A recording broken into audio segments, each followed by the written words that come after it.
그리고 하나님을 위하여 내가 이 일을 한다고 하는 많은 사람들 가운데에도 하나님이 아닌 이름만 하나님이라고 걸쳐놓은 우상을 섬기는 사람이 얼마나 많은 줄 아십니까, 여러분? 오늘날 그리스도인들이 줄어들었기는 했지만 그래도 여전히 이 땅 가운데 셀 수 없이 많은 그리스도인들이 있음에도 불구하고 왜 이 땅 가운데 음란과 폭행과 욕심과 탐욕이 끊이지 않습니까, 여러분? 어떻게 그게 가능할 수가 있죠? 우리 가정 가운데 작게 한번 생각을 해봅시다, 여러분. 하나님을 믿는다고 하면서 왜 다른 곳을 쳐다보게 되어지죠? 하나님을 섬긴다고 하면서 왜 다른 것에 마음을 두게 되어지죠? 내가 하나님 앞에 예배한다 그러면서 왜 다른 것을 예배하는 그런 삶을 살게 되어지죠? 왜 가족 가운데에도 3명, 4명밖에 안 되는 이 작은 구성원, 이 믿음의 공동체 안에서도 왜 마음이 진정한 믿음으로 하나가 되어지지 않죠? 우상을 섬겨서 그렇습니다. 누군가가 그 안에서 하나님이라는 이름을 붙인 우상을 섬기고 있기 때문이에요. 자기는 이야기하죠. 절대 그렇지 않다. 나는 하나님을 믿고 있다. 그렇지만 하나님은 아십니다. 그가 살아계신 만군의 여호와 하나님을 섬기고 있는지, 아니면 자기 생각 속에서 자기 추측과 자기 변명과 자기의 편견으로 가득 찬 기준을 가지고 만들어놓은 다른 우상을 섬기고 있는지. 하나님이 하시는 일에 대한 추측, 내가 불순종할 수밖에 없는 타당한 이유에 대한 자기 변명과 하나님을 향한 책임 전가, 그리고 심지어는 하나님의 존재 방식마저도 내가 결정해주는 내 프리주디스. 여러분, 요나의 이런 모습 속에서 하나님의 다스리심은 찾아볼래야 찾아볼 수가 없습니다. 자기 생각으로 가득 차 있는 게 분명한 것 같아요. 그렇다면 이 사람은 경계선상에 있는 겁니까? 아니면 자기 나라에 있는 겁니까? 자기 나라에 있는 거죠. 그렇다면 요나는 아예 경계지역 근처에도 아직 오지 못한 하나님을 섬기는 믿음과는 아예 상관도 없는 사람일까요? 근데 또 그런 것만 같지는 않아요. 몇 군데서 사실은 요나서에서 그 증거를 찾아볼 수 있지만 오늘 본문에서 한 가지 증거만 우리가 같이 살펴보고 말씀을 정리하도록 하겠습니다. 1장 9절이에요. 사람들이 묻습니다. 선장이 내려왔어요. 도대체 너는 누구냐? 도대체 너는 어디서 왔으며 너는 어떤 신을 섬기고 있느냐? 네가 믿는 하나님, 이 사람들은 지금 여호와 하나님을 이야기하는 것이 아니라 영어 성경에 보면 이 선원들이 이야기하는 그 하나님이라고 하는 그 모든 이 글자들은 전부 대문자가 아닌 소문자 GOD를 쓰고 있어요. 그러니 이들이 이야기하고 있는 이 신들은 뭐예요? 한마디로 잡신을 이야기하는 겁니다. 잡다한 신, 거짓된 신, 말 그대로 우상들을 이야기하고 있는 거예요. 요나가 이야기할 때 그 하나님, 여호와 하나님이라고 할 때 그 하나님만큼은 분명히 엘로힘, 여호바 엘로힘이라고 하면서 살아계신 하나님을 의미하고 있는데요. 그렇게 대답합니다. 1장 9절에 그가 대답하되 나는 히브리 사람이요 바다와 육지를 지으신 하늘의 하나님 여호와를 뭐 한다고요? 경외하는 자다. 영어 성경 해석을 잘했어요. NIV 성경을 제가 인용해드리면요, I am a Hebrew. 웬만한 사람들은 다 압니다. 히브리라는 이 이름을 가진 사람들이 어떻게 지금까지 살아왔는지, 그리고 이들을 애굽에서부터 어떤 과정을 통해서 이 땅에 어떻게 머물게 하셨는지 모든 것들을 역사를 통해서 잘 알고 있었어요. 다른 지방 사람들도. 그래서 I am a Hebrew라는 그 한 마디 말로만으로도 얼마든지 이 요나가 어떤 사람이라는 것을 알 수가 있게 되어지는 그런 자기 정체성에 대한 고백입니다. 예를 들어서 I am a Christian 이라는 단어랑 똑같습니다. I am a Hebrew라는 단어가. 근데 부연 설명을 하죠, 거기다가. And I 뭐라고요? worship. 제가 만드는 게 아닙니다. NIV 성경이 바르게 해석을 하는 거예요. I worship the Lord, the God of heaven, who made the sea and the land. 여러분, 이게 말이나 됩니까, 지금? 요나가 지금 뭐하고 있는 상황에서 지금 이런 이야기를 하고 있는 거예요? 요나는 지금 하나님께서 가라고 한 니느웨로 가지 않고 자기 멋대로 지금 딴 데로 가고 있는 상황에서 어려운 지경을 만났는데 지금 뭐라 그러냐면 나는 하나님을 예배하는 자입니다. 한마디로 웃기는 얘기죠.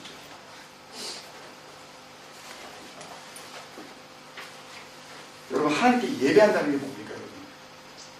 I worship God. 우리 지금 다 예배하지 않습니까, 여러분? 아멘이십니까, 여러분? 아멘.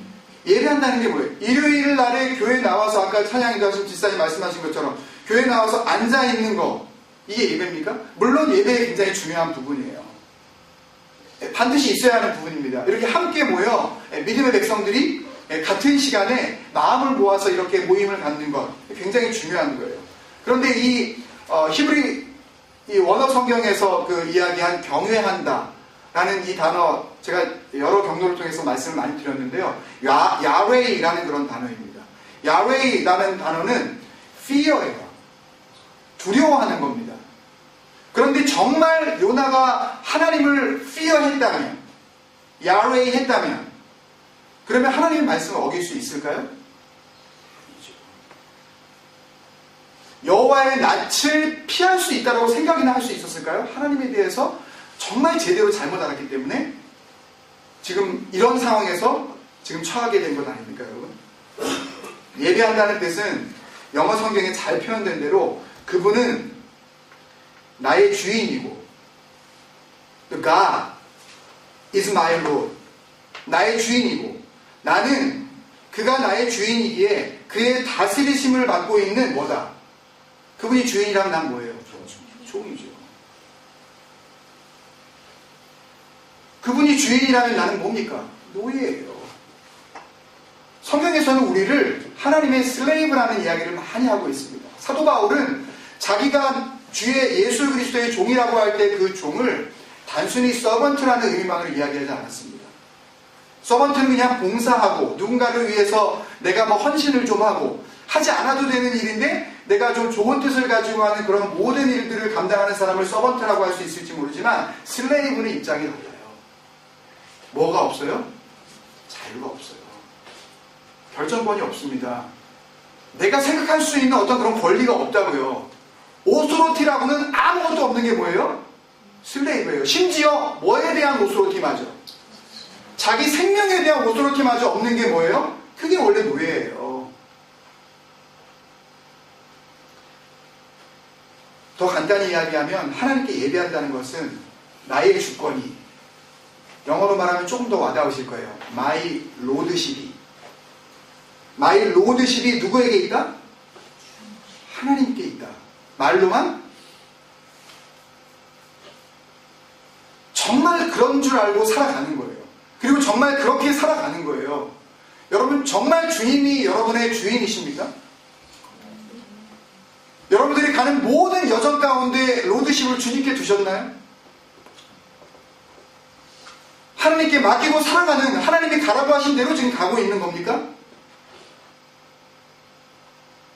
만약에 여기에 우리가 겸손하지만 담대하게 아멘할 수 없다면 말씀을 통해서 주시는 그 레마의 말씀을 우리는 내 마음판에 새기는 그런 기회가 되어야 합니다. 여러분, 그러면 한번 생각해 보세요. 요나가 지금 이런 말을 할 자격이 없습니다. 정말 자기 말처럼 하나님의 로드십을 인정한다면 지금 이 배에 올라타 있을 수가 없는 거예요. 그래서 요나는 분명한 것은 자기에 대한 자기 로드십, 자기에 대한 자기 주권과 자기 자신에 대한 하나님의 주권 사이에서 우왕좌왕하고 있는 것이 분명합니다. 그렇죠? 예배를 드린다고 말을 하면서 행동으로는 그 반대 길을 가고 있고, 하나님 앞에 기도한다고 하면서 자기 성질을 낼 대로 다 내고 있는 바로 이 요나는 경계 지역에 살아가고 있는 사람이 분명하다는 겁니다. 요나가 하나님의 말씀에 대한 불순종의 정점에 있었다고 할 수 있는 오늘 본문의 1장 9절에는 자기는 하나님을 경외한다고, 자기는 하나님을 예배한다고, 자기는 교회 다닌다고, 또 하나님에 대한 추측과 책임전가와 편견에 사로잡혀 있을 때에는 하나님의 나라는 간되었고 모든 것, 심지어는 하나님마저도 자기 멋대로 생각하는 자기 나라가 강력하게 임하는, 그래서 하나님의 나라도 온전하게 임하지 못하고 그렇다고 자기의 나라도 온전히 서지 못하는 혼란스러운 신앙생활을 하고 있는 그런 장본인님이 기명합니다. 그래서 이 요나는요, 영어 이름이 조나라고 이렇게 발음을 하지만 한국 설교자만들이 할 수 있는 그런 특권인데요. 이 요나는 오늘날 교회를 다니기는 하지만, 말로는 예배를 드린다고 하기는 하지만, 나는 하나님을 믿는 그리스도인이라고 말을 하기는 하지만, 하나님의 말씀을 들었으면서도 불순종하는, 아니 순종을 하기는 하는데 억지로 순종밖에 하지 않는 그 경계지역에 머물고 있는 21세기의 요나가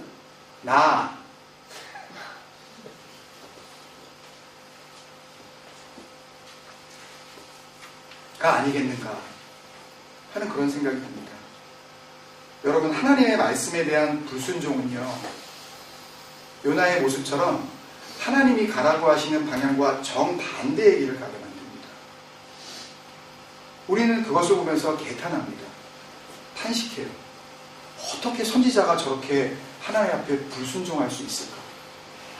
그런데요, 억지 순종은요, 3장부터 이제 전개되어지는 하나님의 말씀대로 억지로 순종해 보기는 순종해 봤는데요, 억지 순종은 오히려 그것을 훨씬 더 뛰어넘어서 하나님을 대적하는 자가 되게 만듭니다. 하나님은, 불순종은 하나님을 향하는 우리의 발걸음을 느리고 또 느리게 하는 더딘 심령이 되게 할지 모르지만, 우리 누가복음 24장에서 같이 배웠었던 the slow heart, 그 더딘 심령이 되게 할지 모르지만 억지로라도 순종하는 것을 보고, 그래도 저 사람은 억지 순종했잖아. 그 대표적인 예가 뭡니까? 신약성경에 나오는 마태복음 27장 32절인가요? 예수님이 십자가를 지고 가시다가 견디지 못하고 쓰러졌을 때 로마 병정들에 의해서 자기가 원하지 않는데 억지로 주님의 십자가를 메고 가게 한 그 이야기를 우리가 하면서 많은 설교자들이 억지로라도 주님 앞에 순종했을 때 받게 될 축복을 생각해봐라. 예수 그리스도의 십자가를 대신치지 않았느냐라고 하는 그 억지, 몰라요. 고레네 시몬은 어떻게 하나님 앞에 축복을 받고 하나님 앞에서 진정으로 억지로 처음에는 순종을 했지만 그 억지 순종이 주님 앞에서 진정한 순종으로 변화되었는지 그것은 정확히 알지 못하지만, 적어도 요나가 하나님 앞에 자행한 이 억지 순종은 아예 하나님께로 나아가지 못하게 만들고 하나님께로 나아가는 그 발걸음을 한없이 더디게 만든 것이 분명합니다. 어느 정도냐 하면요, 아예 하나님께로부터 내버려둠을 당할 정도. 하나님께서 주시는 가장 무서운 처벌이 뭐라 그랬습니까? 내버려 두심, 유기, 방치. 여러분 절대 오해하지 마십시오. 어떤 잘못된 교회가 사람들이 많이 모여들고 복음을 변질되게 전하는데도 불구하고 막 교회를 세우면서 분명히 예수 그리스도가 자기 몸을 성전이라고 하셨음에도 불구하고 건물을 두고 성전이라고 하는 교회가 우리가 눈에 볼 때 사람이 많이 보이는 부흥을 이뤘다, 이렇게 이야기를 하면서 그래도 하나님께서 그것을 허락하셨기 때문에 그런 일이 벌어지고 있는 것이 아니냐라고 말씀하시는 분이 있을 수 있는데요. No. 아니에요. 절대 그런 말씀하지 마십시오. 적어도 말씀에 눈을 뜬 사람들이라면 왜 그런 일들을 하나님께서 그렇게 하시도록 놔두시는 겁니까? 내버려 두시. 너 하고 싶은 대로 한번 해봐라.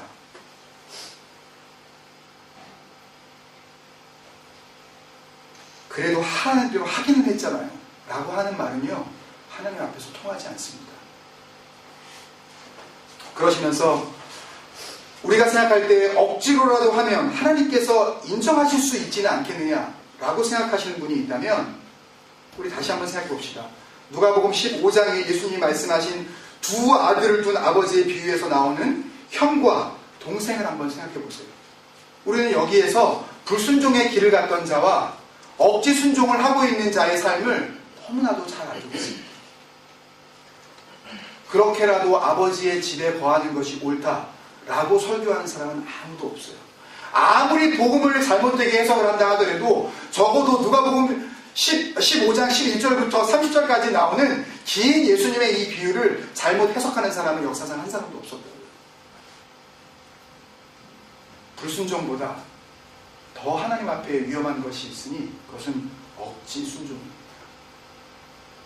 또 하나 있지요. 다음 주에 한번 나눌 건데요. 복음서에서 등장하는 자기는 하나님의 말씀을 지키고 있는 자들이다. 우리는 심지어 하나님의 말씀을 기록하는 사람들이다. 우리는 심지어 하나님의 말씀을 나 한 사람 아는 것으로 끝내지 않고 모든 백성들이 알 수 있도록 전달하는 그런 교사들이다. 이야기하고 있는 율법학자들, 바리새인들, 서기관들. 그리고 그들이 그토록 죄인이라고 손가락질하는 세리와 창녀와 죄인이라고 낙인 찍혀서 그 낙인을 씻을 길이 없는 수많은 그런 죄인이라고 일컬어지는 많은 사람들, 그 모습들을 한번 생각해 보십시오. 요나의 경우만 해도 사실 충분합니다. 불순종은 오히려 하나님의 징계를 통해 회복과 회개의 은혜가 요나에게 주어졌습니다. 그래서 요나서 2장에 보면 물고기 뱃속에 들어간 요나가 놀라운 감사의 시를 기도로 풀어내고 있는 것을 우리가 볼 수가 있습니다. 그런데 억지로라도 하나님의 말씀에 순종한 이후에 요나에게 주어진 것은 무엇입니까? 요나서 4장부터 나오는 요나의 모습은 하나님의 말씀을 조금도 이해하지 못하고 요나의 완악한 마음을 답답해 하시는 하나님의 3번의 질문으로 그냥 끝이 나고 맙니다. 성경 가운데 이렇게 미완성으로 끝나는 책은 요나서가 유일해요. 답이 없습니다. 하나님께서 3번 질문하시고 각각 4장 4절과 9절과 11절에 3번 질문을 하시는데요. 질문을 하시고 그냥 그 질문에 대한 아무런 반응도 듣지 못하시고 그렇게 쓸쓸히 이 예언서는 끝나고 맙니다. 그 의미를, 그 질문에 대한 의미를 더 잘 알 수 있는 영어 성경 본문을 제가 한번 읽어드리겠습니다. 4절입니다. Have you any right to be angry? 9절입니다. Do you have a right to be angry about the vine? 11절이에요. Should I not be concerned about that great city? 여러분, 화내는 것이 무조건 잘못된 것이 아닙니다. 그런데 하나님께서 너 화내는 이유가 뭐냐고 물어보시는 겁니다. 너 화낼 권리가 있다고 생각하느냐? 이런 일들에 네가 무슨 이유로 화를 내느냐? 하나님께서 물어보십니다. 네가 잠시 누렸었던 그 박넝쿨, 바인이라고 그런 거 보니까 이게 포도나무 덩쿨인 것 같은데요. 그 덩쿨도 처음부터 자기가 심은 것도 아니고 하나님께서 낳게 하셔서 하나님께서 거두어 가신 것이건만 그것이 잊고 없어지는 것에 대해서 네가 화낼 까닭이 무엇이냐? 여러분, 우리가 욥기서를 통해서 잘 알 수 있듯이 주신 분도 여호와시요 거두어 가시는 이도 여호와 하나님이시니 뭐만 영광을 받으시라고요? 하나님만 영광을 받으시라고 하는 그 말씀이 정말 저와 여러분의 믿음의 고백이 될 수 있는 자라면 어떻게 내가 있는 것에만 감사하고 없어진 것에 대해서 감사하지 않을 수가 있겠습니까? 나에게 존재하는 것만을 우리가 감사한다면 존재하지 않는, 우리 눈에 보이지 않는 것에 대한 진정한 감사를 어떻게 우리가 할 수가 있겠냐는 것입니다. 하나님께서도 이 요나서를 마무리하시면서 그 결말을 하나님 자신이 내리고 있지 않으시기에 저도 결말을 내려고 하지 않겠습니다.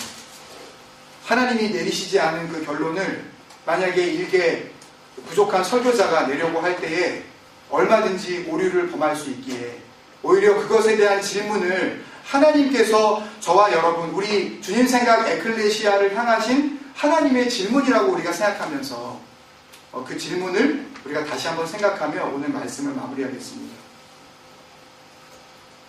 이 질문에 하나님의 말씀대로 살아간다고 하는 오늘날의 모든 그리스도인들, 특별히 주님 생각으로 가득 차서 우리가 그 부르심에 합당한 삶을 살겠다라고 하나님과 사람 앞에 그렇게 약속하고 공동체로 모인 우리들이 우리의 말뿐만이 아니라 우리의 삶의 모습을 통해서 이것에 대한 대답을 주님 앞에 드려야 할 책임과 의무가 있다고 저는 생각을 합니다.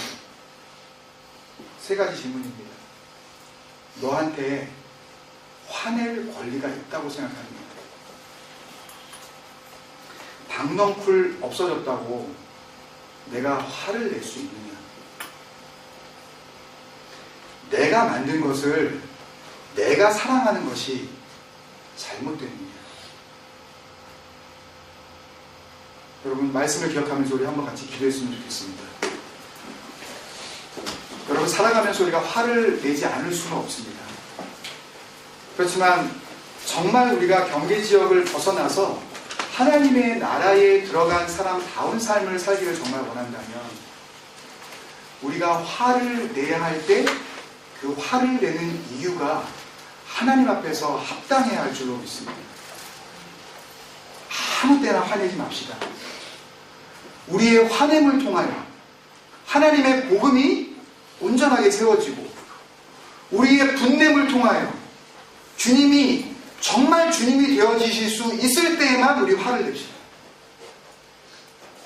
아무것도 아닌 일에, 너무너무 사소한 일에, 심지어는 하나님의 말씀에 거역하는 마음으로 우리의 불쾌한 감정을 사람과 하나님 앞에서 드러내지 않도록 합시다. 하나님 앞에 우리가 약속드립시다. 요나에게 주신 질문이 바로 김종국, 여러분 각자 이름을 대시면서 나에게 주시는 그런 질문으로 여러분들이 받으신다면 그것은 한 주간 동안 레마의 질문이 될 줄로 믿습니다. 문화호마이, 정말 나에게 내 마음 가운데 품게 하셔서 그 말씀이 능력이 되게 하시는 하나님의 임마누엘의 능력이 될 줄로 믿습니다.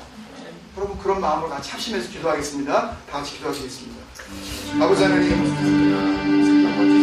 생각하게 하여 주옵소서. 우리의 삶을 돌아보게 하여 주옵소서. 우리의 입술의 고백들을 주님 앞에 돌이켜 회개하게 하여 주옵소서. 나는 하나님 믿는다고 어디 가서든지 자신있게 이야기하는 것 그 자체만으로 나는 꽤나 믿음이 있다고 생각했는데 요나가 그 짓을 하고 있네요. 하나님 앞에 절대 불순종하면서 나는 하나님을 예배하는 자다. 하나님이 요나가 바로 누구입니까? 나는 적어도 경계지역을 벗어났다고 생각하는 그런 삶을 살아가고 있지 않았어요. 나는 주일날 예배 한 번도 안 빼먹었다. 어떤 상황에서도 나는 하나님을 경외하는 그런 삶을 살았잖아요. 아무것도 아닌 일에 화를 내요. 하나님께서 주신 모든 상황 가운데 항상 기뻐하고 쉬지 않고 기도하고 그 모든 것에 감사하라 하셨지만 내 입맛에 맞는 것에는 내가 감사할지라도 내 입맛에 맞지 않는 것에는 하나님께서 역사하심이 아니라는 것을 내가 생각을 해요. 하나님 앞에 그렇게 거듭하는 삶을 살아갔던 그러고 보면 나는 경계지역에 살아가고 있는 사람이 아버지 그 모던 라인에서 발을 뛰지 못하고 이렇게 주님 앞에 살아가고 있는 사람이 아버지 하나님 기억하며 하나님 아버지 안에서 주님 마음 알게 진정한 온전한 하나님들의 믿음의 성경을 살아가는 사람으로 아버지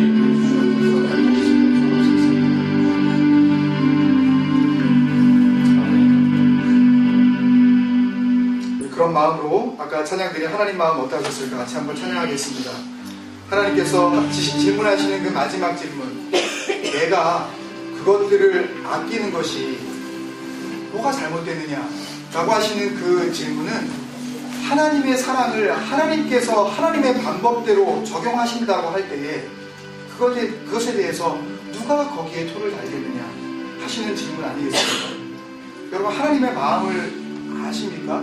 우리가 이 찬양을 드리면서 정말 나 한 사람을 향하신 하나님의 마음, 그것을 여러분들이 다시 한번 되새기며 한 주간의 삶을 살아가실 때에 그 마음을 품고 이제는 모든 사람을 대하시기를 바랍니다. 아멘. 이제는 하나님께서 주신 나를 향하신 그 마음, 그 아들을 주시기까지 아까워하지 않으셨던 그 하나님의 그 사랑, 그 귀한 사랑을 받은 사람이 바로 나입니다.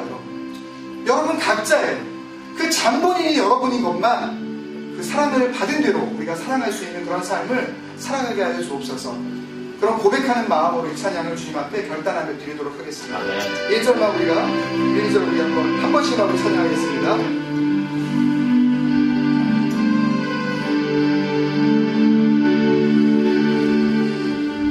하나님의 마음 어떠하셨을까? 죽기 위해 떠난 아들을 모시다. 하나님의 마음 어떠하셨을까? 정말 그 마음 알기 원해. 하나뿐인 하나님의 외아들을 하나뿐인 하나님의 외아들을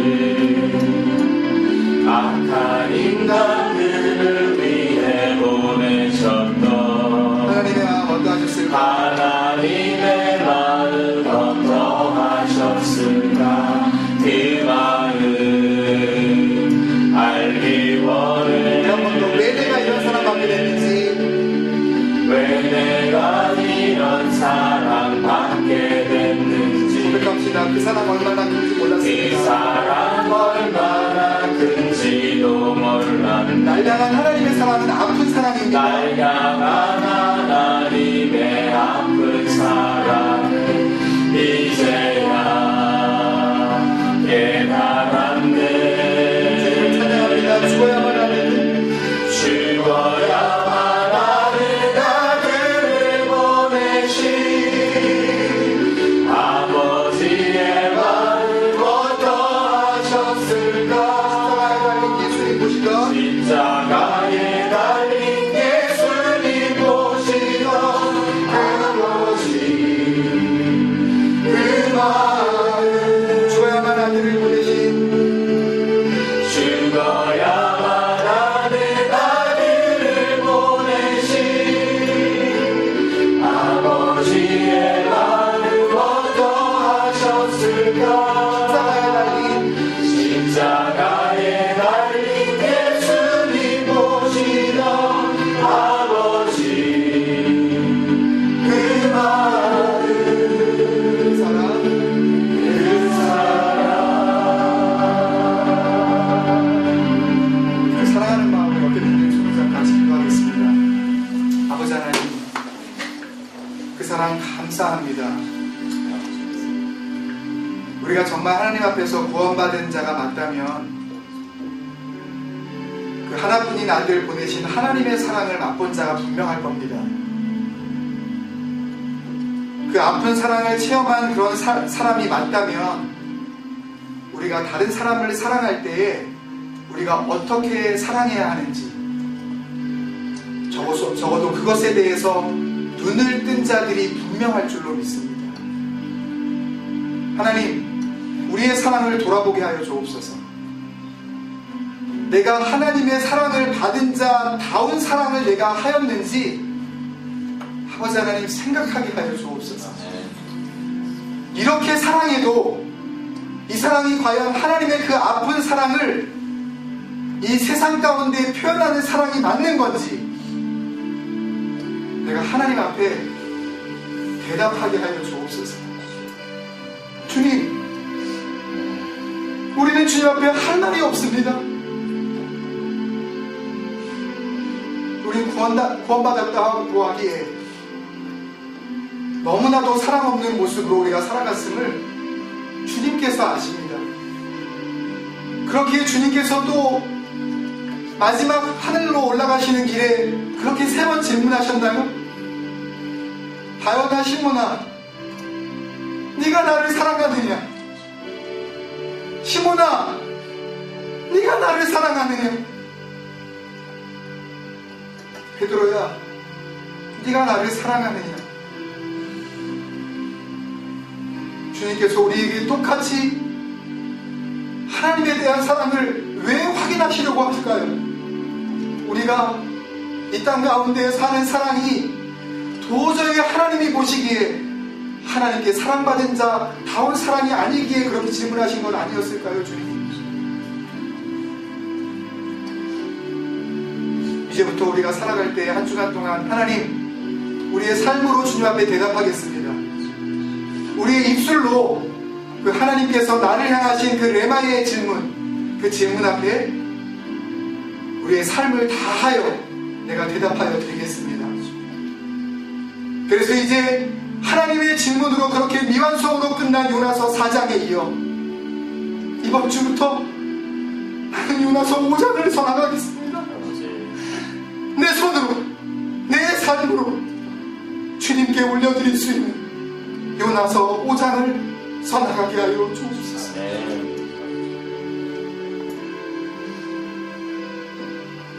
우리에게 주신 은혜에 감사하여 우리의 모든 것이 하나님의 것임을 고백하는 마음으로 주님 앞에 예물을 올려드립니다.